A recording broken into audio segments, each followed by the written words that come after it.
Bagaimana caranya menjadi orang yang sukses, yang membanggakan kedua orang tua? Bagaimana caranya supaya antum sukses dan antum menjadi orang yang dibanggakan orang tua? Bangga orang tua antum punya anak seperti antum. Bagaimana caranya? Caranya antum kuliah ke Pekanbaru, jangan minta duit sama dia. Ada duit kau? Ada, mak. Terus gimana caranya Pak Ustadz biar supaya ada duit sementara dia tak ngirim duit? Kerja. Saya pernah marah sama mahasiswa waktu ngajar di pusat bahasa. Saya mengajar, dia tidur terus. Kalau saya marah di dalam kelas itu, nanti yang tak salah kan ikut kena. Berarti saya zalim. Saya ajak dia keluar. Apanya maksud kau dari tadi tidur terus? Saya security jaga malam, Pak Ustaz. Pulang tadi subuh. Dari subuh itu saya tidur sampai jam 7. Habis itu baru saya berangkat. Ngantuk kali mata saya. Lama saya teman. Rupanya dia biaya sendiri kuliah. Kalaupun antum tetap subsidi dikasih orang tua duit, pakailah duitnya itu untuk belajar. Jangan dipakai untuk mengasih makan anak orang.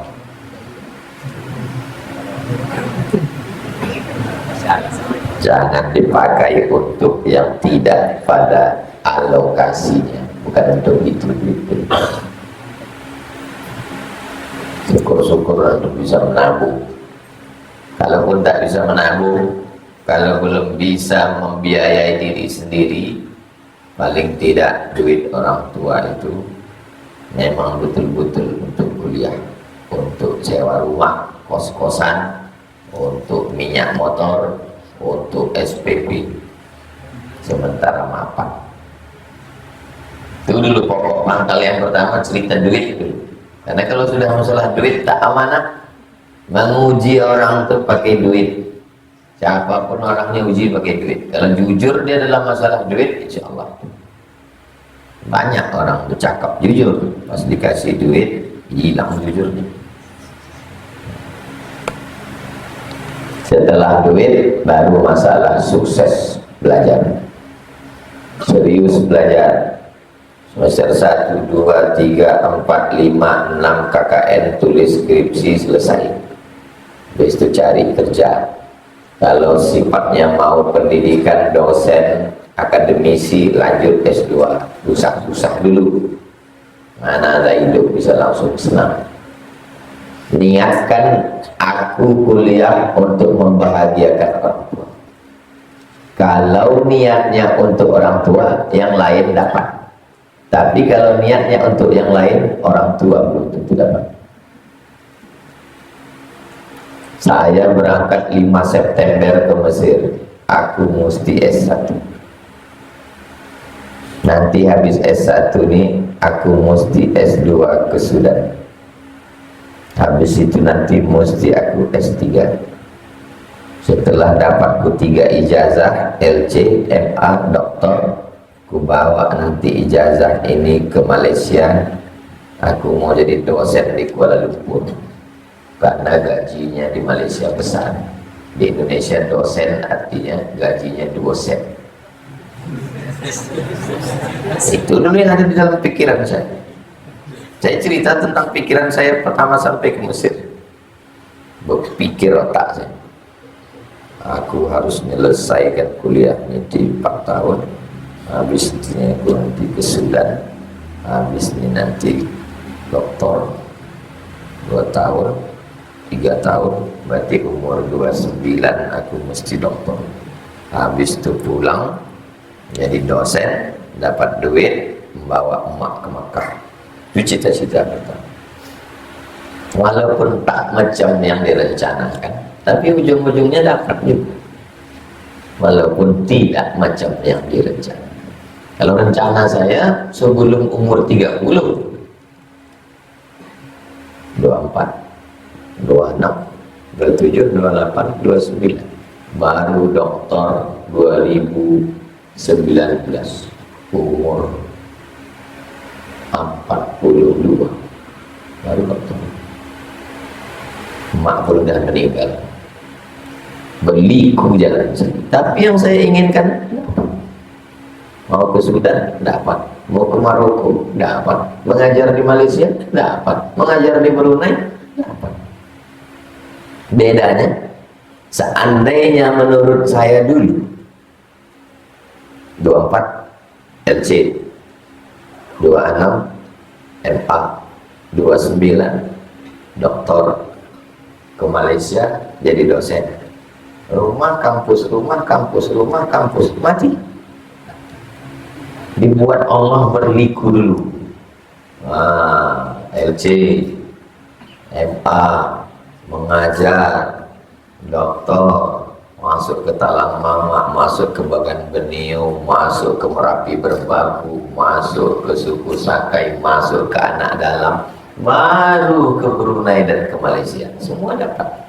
Kira-kira lebih indah rencana saya atau rencana Allah? Lebih indah rencana Allah. Lebih ada explorer, lebih ada adventure, ada petualangan. Jadi antum buat rencana sendiri, setelah itu serahkan pada Allah. Sesuai rencana antum dengan rencana Allah, berarti Allah ingin antum bersyukur. Tak sesuai rencana antum dengan rencana Allah, berarti Allah ingin antum bersabar, yang pada akhirnya nanti antum tetap juga bersyukur.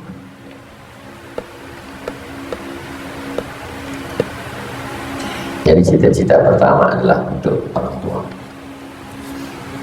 Apa definisi cinta? Cinta itu mailul qalbi ila syai'i.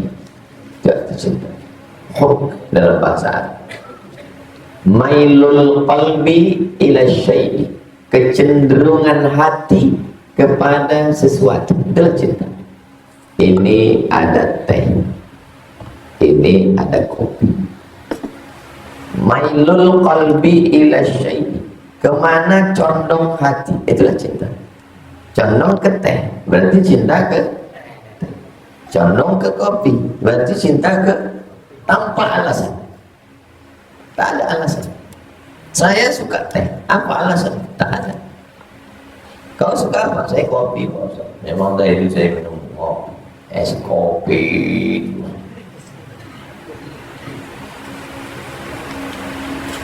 Mailul qalbi ila syai', kecenderungan hati untuk sesuatu.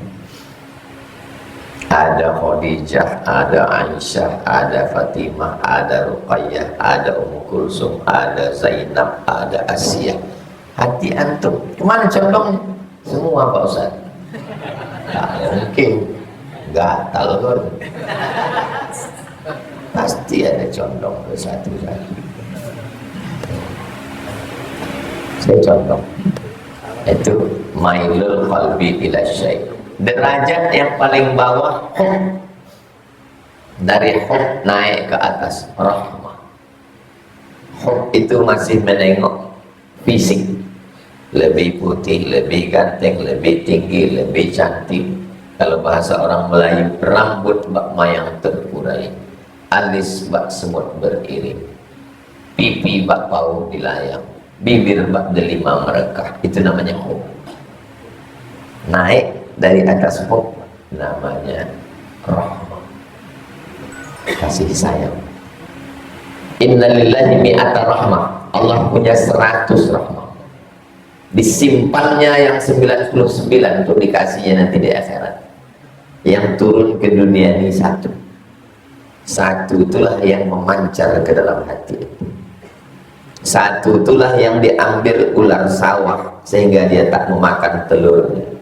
Satu itulah yang diambil gajah sehingga dia tak menimpa anaknya. Satu itulah yang diambil singa sehingga dia tak menerkam anaknya. Kalau yang satu itu pun kita tak dapat 0,00 sekian persen, itulah ketangkap seorang ibu memasukkan anaknya ke dalam kresek, membuang ke kali. Tak dapatnya rahmat. Man la yarham la yurham. Siapa yang tak ada rahmat dalam hatinya, tak turun rahmat Allah kepadanya. Mudah-mudahan ada rahmat itu dalam hati itu. Kasih sayang. Itulah cinta sejati. Kalau masih fisik, namanya. Kalau sudah sampai ke atas, rahmah. Wa ja'ala bainakum mawaddatan rahmah. Diciptakan Allah rahmah, kasih dan sayang. Antum pergi undangan, nampak atuk-atuk umur 50, 70 bergandeng tangan, itu hub atau rahmah? Kenapa Rasulullah begitu mencintai Khadijah? Rahmah. Zaman sekarang kita kenal dengan cintanya B.J. Habibie dan Ibu Ainun. Rahmah. B.J. Habibie dengan Ainun itu rahmah. Sampai akhirnya meninggal Ainun, kata psikolog disuruhnya nulis. Jadi Pak B.J. Habibie itu ziarah tiap hari, disuruh psikolog untuk menulis supaya pikirannya tak sibuk sama menulis sampai meninggal. Orang macam ini kalau meninggal masuk ke dalam surga, ditanya sama malaikat, what do you want? Anak aku, kata dia, Ainun. Dia tak mau bidadari, Ainun. Tapi ada saya tanya jamaah, bapak-bapak, ibu-ibu, bapak-bapak kalau masuk surga, mau masuk surga sama ibu?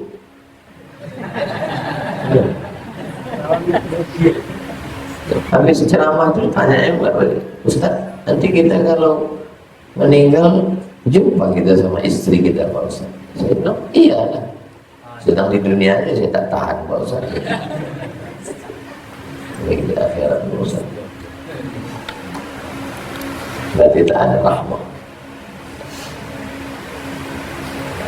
Jika seorang perempuan sholat, apakah punggung tapak tangan termasuk bagian aurat atau tidak Pak Ustaz? Perempuan itu kalau sholat, tangannya tidak ditutup pakai sarung tangan. Begitu juga dengan ihram, tidak ditutup dengan yang melekat, tangannya masuk dalam kain. Jadi tangannya masuk dalam kain, mukanya yang dibuka, tangannya masuk dalam kain. Makanya jilbabnya panjang. Asal kata jilbab, kain yang menutup dari kepala sampai ke ujung kaki. Itulah arti jilbab. Jadi waktu ngangkat dia di dalam, waktu bersedekap dia di dalam, waktu megang lutut dia di dalam, waktu tasyahud pun di dalam. Posisi tangan itu di dalam kain, tapi tidak ditutup dengan sesuatu yang melekat. Kalau dalam ihram ditutup dengan yang melekat, itu masuk larangan ihram. Maka dalam sholat dia di dalam kain, posisinya dalam kain, di dalam. Jilbab orang dulu banyak cuma segini, itu tak tertutup, dia tak bisa dipakai sembahyang. Maka jilbab yang sekarang ini panjang. Mukena telekung itu cuma di tempat kita, Indonesia, Malaysia, Brunei, Singapura, Patani, Thailand. Kalau di Arab tak ada pakaian khusus untuk sholat. Telekung itu bagus, karena baju yang asli syar'i menutup aurat telekung, sehingga yang nampak tuh tangan tetap di dalam kain. Saya sudah baca buku Akidah Sifat 50, masih bingung antara sifat ma'ani dan sifat maknawi, apa bedanya? Sudah ada kudrat, kenapa ada lagi qadiran, iradat, muridan? qudrat, sifat Allah subhanahu wa ta'ala. Qadir, Allahnya, zat Allah yang qadir. Irada, sifat Allah subhanahu wa ta'ala. Muridan adalah zat yang memiliki sifat itu. Kenapa itu dibuat? Untuk membantah orang yang mengatakan Tuhan itu punya sifat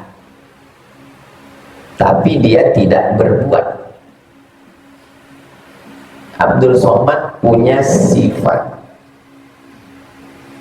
mengatur tapi dia tidak mengatur. Macam mana maksudnya punya sifat mengatur? Dia punya sifat mengatur, tadbir, tapi dia tidak mudabbir. Membantah Mu'tazilah yang mengatakan Allah itu setelah diciptakannya makhluk ini, dia kan punya kehendak, itu kudrat, tapi dia tidak murid. Habis itu dia duduk aja, ditengoknya aja. Sedangkan dalam Ahlus Sunnah wal Jamaah Asy'ari, Allah itu berbuat, berkehendak secara terus menerus. Menurut Mu'tazilah, Tuhan itu setelah menciptakan alam semesta, dibiarkannya alam ini dan dia tidak mengetahui yang detail. Dia kudrat tapi tidak murid. Dibantah oleh Ahlus Sunnah wal Jamaah Asy'ari. Makanya Mu'tazilah itu free act. Free act, bebas. Setelah diciptakan manusia, kalian bebas berbuat sekehendak kalian. Lawan dari free act ini adalah Jabariyah. Namanya fatalisme. Tuhan itu mengatur manusia, bahkan memaksa manusia. Maka disebut dia dengan jabar, terpaksa. Kalau Mu'tazilah, setelah dia menciptakan manusia, dia nonton aja, terserah lelah mau buat apa.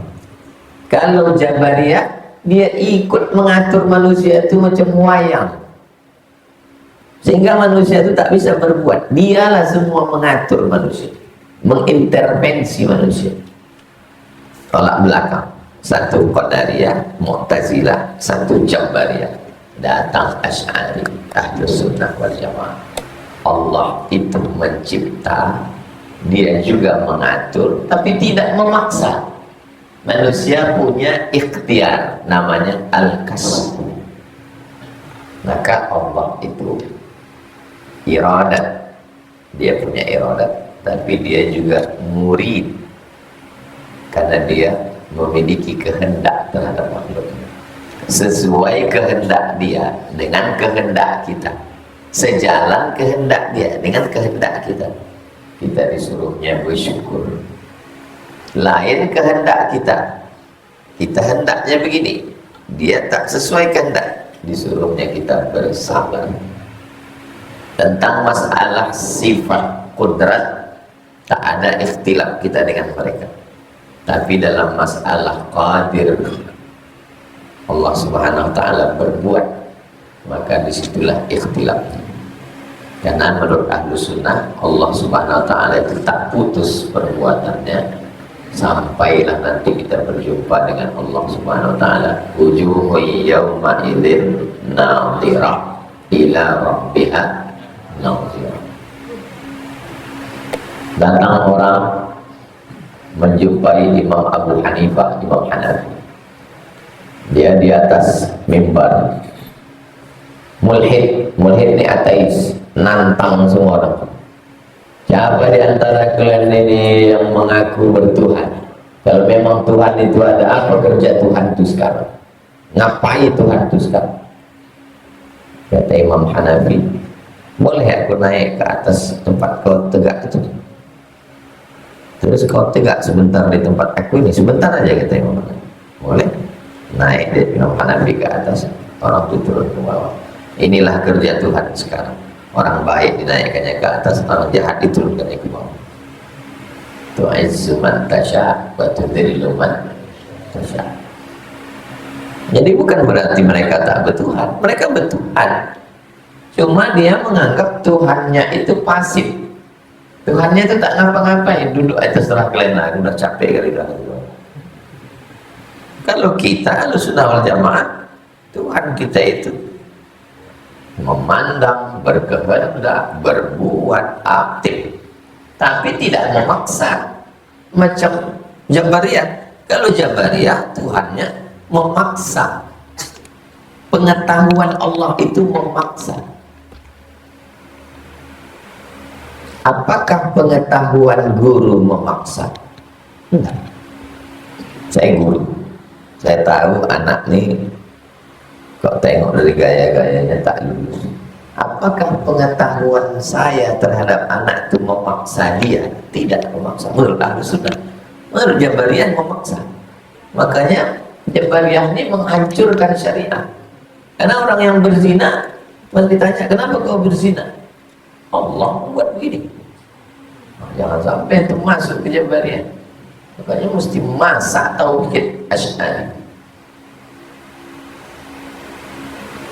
Allah mengatur, tapi manusia tetap punya al-kasbu wal ikhtiyar. Ada ikhtiar. Bukunya masih dalam bahasa Arab. Saya kirim ke grup, kirimkan dan bagikan nanti.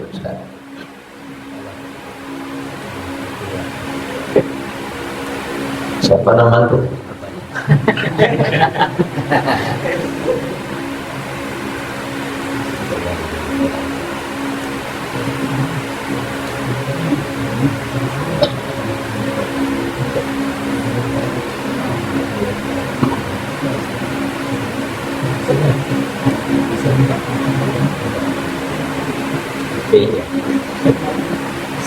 Nanti kirim ke grup. Bukunya masih dalam bahasa Arab, tak apa-apa, tengok-tengok sampulnya gitu. Kalau ada ustadz yang mau mengkaji ini di masjid, antum tawarkan, ustadz bisa tak kaji kitab ini, bagus, judulnya Al-Insan Musayyar Am-Mukhayyar. Manusia ini musayyar, dijalankan, Am-Mukhayyar, atau punya pilihan. Ini khamar, ini zam-zam. Saya musayyar atau mukhayyar? Menurut Jabariyah, saya musayyar. Saya tak punya kuasa untuk menolak. Maka saya minum khamar. Habis itu ditanya, kenapa kau minum khamar? Takdir Allah. La haula wala quwwata illa billah. Jangan pakai ini nanti. Kalau menurut Ahlussunnah, musayyar, mukhayyar, saya diberi pilihan. Kalau saya minum ini dapat pahala, kalau saya minum ini dapat dosa. Saya dikasih telinga untuk mendengar. Nah, apakah Allah itu punya kuasa untuk menengok? Maka punya sifat namanya ma'ani ma'nawi.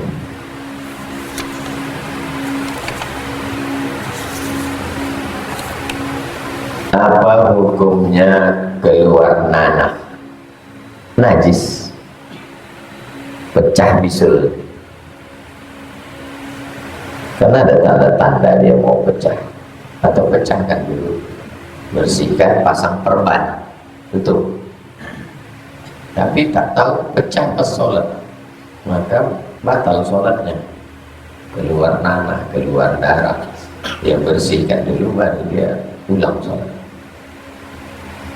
Apa hukumnya buang angin waktu sholat tapi tak yakin? Fala yansharif, jangan batalkan sholat hatta tasma'a sautan aw tajida rihan, sampai kau dengar suara atau kecium bau. Macam-macam keluar angin, macam-macam tidak keluar atau tidak, termasuk was-wasan. Jangan batalkan sholat sampai tercium bau atau terdengar suara. Kalau terdengar suara, batal. Atau tak bersuara tapi berbau, batal. tak bersuara, tak berbau, jangan batal. Terus artinya pernah terjadi dulu di zaman Nabi. Bukan antum sekarang aja, itu bukan Gen Z itu kan. Apa hukum yang digunakan umat Islam selain dari Al-Quran? Datang orang ngisap ganja, terus satu melarang, jangan kau ngisap ganja, ganja ini haram. Kata dia, mari kita kembali kepada Quran dan Sunnah. Sambil ngisap ganja, mari kita kembali kepada Quran dan Sunnah. Ditantangnya itu, tunjukkan saya mana ayat Quran dari Al-Fatihah ke An-Nas yang menyebut jangan pakai ganja. Dapat itu? Tak dapat itu. Sudah antum cari Quran tak dapat, antum ditantangnya pakai Sahih Bukhari. Buka Sahih Bukhari, 7.275 hadis, 10 hari menghatamkannya di Nurul Azhar dengan Syekh Abdul Mun'im. Carilah dari mulai bab pertama muqaddimah sampai akhir, ada cerita tentang ganja? Tak ada. Lalu kalau begitu pengharaman ganja itu dari mana? Qiyas. Hurrimat alaik innamal khamar wal maisir judi wal ansab menyembelih binatang untuk berhala, wal azlam mengundi nasib, rijsun najis min amali syaitan perbuatan syaitan, fajtanibu jauh. Yang ada dalam ayat ini khamar. Khamar itu anggur. Anggur dipijak-pijak, disaring, keluar airnya, disimpan dalam botol seminggu berbuih, itulah dia khamar. Lalu apa makna qiyas? Ini ganja, ini khamar. Menetapkan sesuatu yang belum ada hukumnya, ganja, kepada sesuatu yang sudah ada hukumnya, khamar, dengan melihat titik persamaan antara keduanya, sama-sama menghilangkan. Itu namanya qiyas. Jadi kalau begitu, dasar hukum pengambilan hukum dalam Islam itu berapa? 10. Quran, hadis, ijma', qiyas, syar'u ma qablana, saddu zara'i, qaulus sahabi, istihsan, istishab. Apa nama ilmu yang membahas ini? Usul fiqh. Ambil kitab usul fikih yang paling simpel sederhana, ditulis ulama Irak, namanya Abdul Karim Zaidan. Usul fiqh Abdul Karim Zaidan. Cari ustadz di Pekanbaru yang mau baca kitab usul fiqh Abdul Karim Zaidan.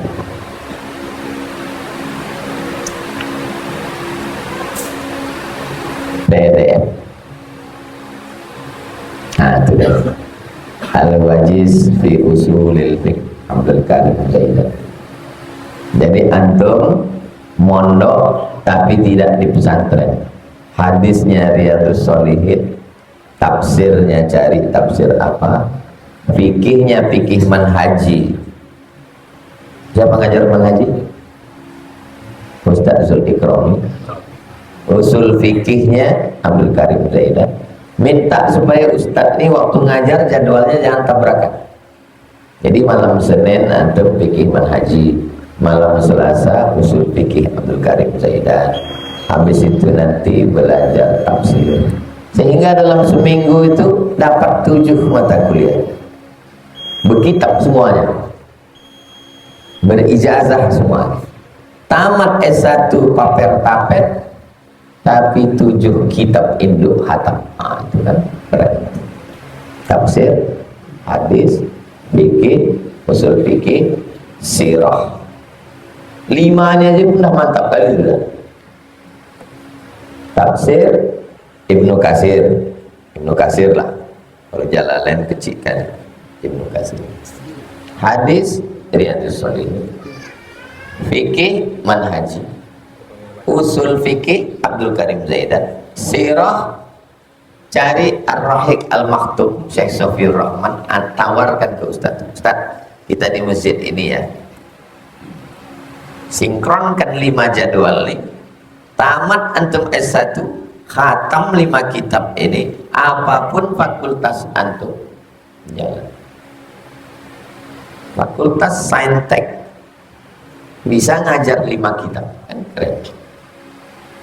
Ini yang dimaksud dengan integrated curriculum, kurikulum yang terintegrasi.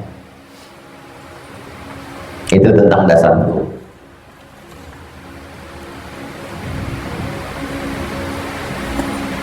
Tolong Ustaz jelaskan tentang imam yang dibenci. Allah yataqaddamal imamu wal ma'mumu yakrahu. Tak boleh imam maju kalau makmumnya tak suka. Suka tak suka, like and dislike dalam masalah apa? Saya tak suka dengan imam ini Pak Ustadz. Kenapa kau tak suka? Ayatnya panjang. Oh, tak bisa. Selama masih dalam standar. Yang dimaksud tidak boleh imam maju kalau makmumnya tak suka dalam masalah akhirat. Imamnya ketahuan dugem, imamnya pacaran, mahasiswa berjubah, ketahuan karaoke bonceng cewek, masyarakat tak suka. Itu yang dimaksud melanggar aturan agama. Adapun imam yang baik hanya karena makmumnya tak senang. Saya nggak senang dia jadi imam Pak Ustaz. Kenapa? Seringkali nyindir tentang masalah kredit. Nah, itu tidak bisa.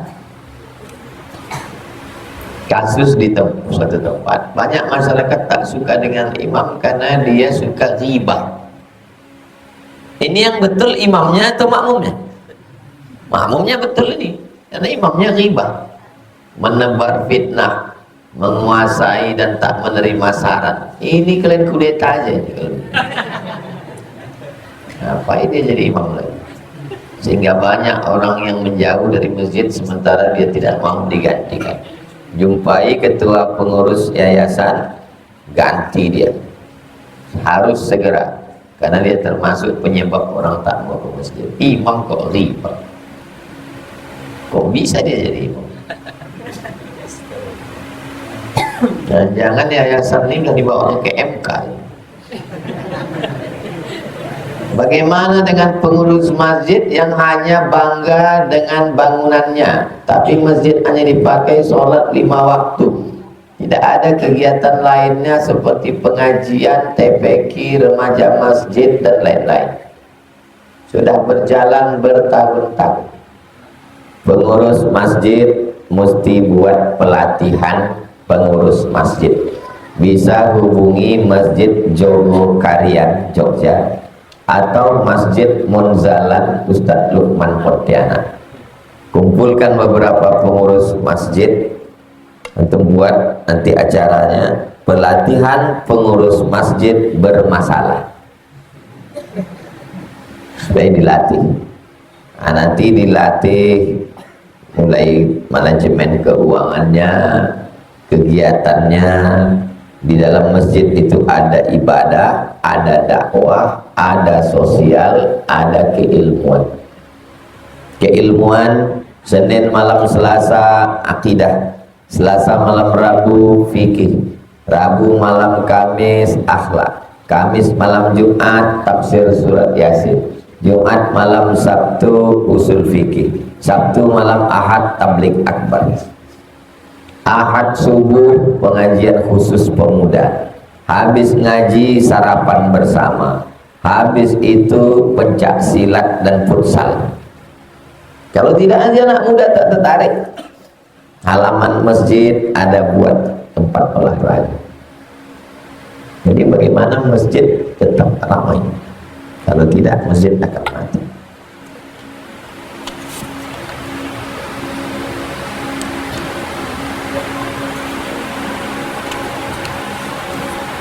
Saya anak muda yang imannya naik turun dan hati yang mudah membolak-balik.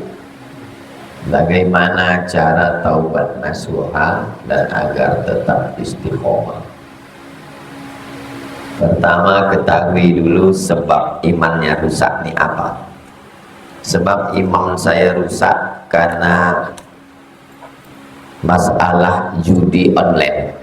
Berarti antum tidak bisa dengan penyuluhan, mesti dengan pendampingan. Ini yang model ngaji-ngaji begini ini namanya penyuluhan. Ada orang yang sekali suluh terambil, tapi ada orang suluh semenit suluh. Saya cuma mampu menyuluh ini kan dari jam 5 tadi sampai jam 7, cuma 2 jam inilah baterai ini menyala, habis ini gelap balik. Maka dia mesti pendampingan. Buat komunitas iman naik turun, KIT namanya, komunitas iman naik turun. Lalu untuk bulan ini ada satu petugas, lapor semua ke petugas sholat subuh di mana, habis sholat subuh ngaji dengan siapa, habis itu masuk kampus kelas, habis itu zuhur asarnya berjamaah di mana, apa isi kultum zuhur, maghribnya di mana, habis maghrib ke isya ngaji di mana, ba'da isya ngaji lagi atau ada kegiatan. Ada aplikasi setorannya, setoran suara bacaan Quran hari ini. Kalau tak begitu nggak bisa. Kalau di pesantren mudabbir namanya, yang mengatur, membangunkan pagi. Tahajud qol, siapa yang bertugas membangunkan tahajud malam? Tak bisa sendirian, tak bisa. Man syadza finnar, siapa yang sendirian, sendiri masuk neraka. Mesti ada. Di Mesir ada namanya rumah syariah. Jadi satu rumah ini rumah syariah yang ada kontrolnya, ada murabbinya, ada pemimpin. Karena kalau dibiarkan dia balik bukan jadi Musa, jadi Fir'aun. Antum pun juga begitu. Mesti buat komunitas, kita saling tolong menolong. Ya, tapi kan tamat pondok dulu Pak Ustaz. Tamat pondok nih, bila selesai pondok macam kuda lepas kandang. 7 tahun dikekang di pondok, begitu lepas semua mau dia buat. Tak bisa. Mesti ada. Makanya dalam tasawuf sampai mati orang tetap punya mursyid. Jumpa mursyid seminggu 2 kali. Senin malam Selasa, Kamis malam Jumat, tuwajuh. Berkumpul bertuajuh, menceritakan isi hati ke guru. Itu konsep tasawuf, pendidikan yang paling matang dalam konsep. Antum yang di Fakultas Tarbiyah bisa tulis konsep pendidikan terlengkap dalam tarekat Naqsyabandiyah. Nah, tulis itu Fakultas Tarbiyah. Kalau di kampus asal selesai S1 selesai. Kalau di tarekat enggak. Selesai antum tetap tuajuh, tetap berzikir, tetap jumpa guru, tetap melapor, tetap muraqabah, tetap musyahadah, tetap zikir tak putus, tetap rabithah, mengikatkan diri dengan guru. Untuk ambil baiat tarekat Naqsyabandiyah. Kalau kebetulan di Riau dengan Buya Alaidin Darussalam kamu. Kalau kebetulan antum orang Medan dengan Syekh Zikmal Fuad Babus Salam. Supaya apa? Supaya antum ada pengawasan. Kalau tidak nanti antum liar. Lama-lama jadi gupron nanti.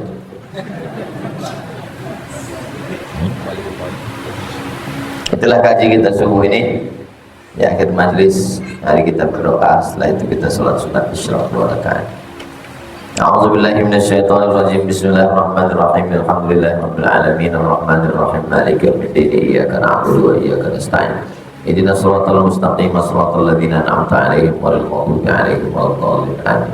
Allahumma shalli 'ala sayyidina Muhammad wa 'ala ali sayyidina Muhammad. Assalamu alayka ya Rasulullah. Natawassalu ilaika bihaqqi nabiyyika Muhammad sallallahu alaihi wasallam wa alihi at-thayyibin at-tahirin wa ashabihi al-mayamin wan nabiyyin was-siddiqin was-syuhada was-shalihin wal malaikatil muqarrabin wal ulama'il 'amilin wal awliya'is salihin. Antuyassir lana umurana wa taqdi hajatina wa tuballigh maqasidana ya qadir hajat ya rafi'ad darajat. Ya Rabbi bil Mustafa balligh maqasidana waghfir lana ma madha ya wasi'al karam ya qadir hajat ya rafi'ad darajat ya man qada amran innama yaqul lahu kun fayakun. Hasbunallahu wa ni'mal wakil, ni'mal mawla wa ni'man nasir, wa la hawla wa la quwwata illa billahil aliyyil azim. Wa sallallahu ala sayyidina Muhammad wa ala alihi wasallam. Walhamdulillahi rabbil alamin. Taqabbalallahu minkum wa minkum taqabbal minkum. Assalamualaikum warahmatullahi wabarakatuh.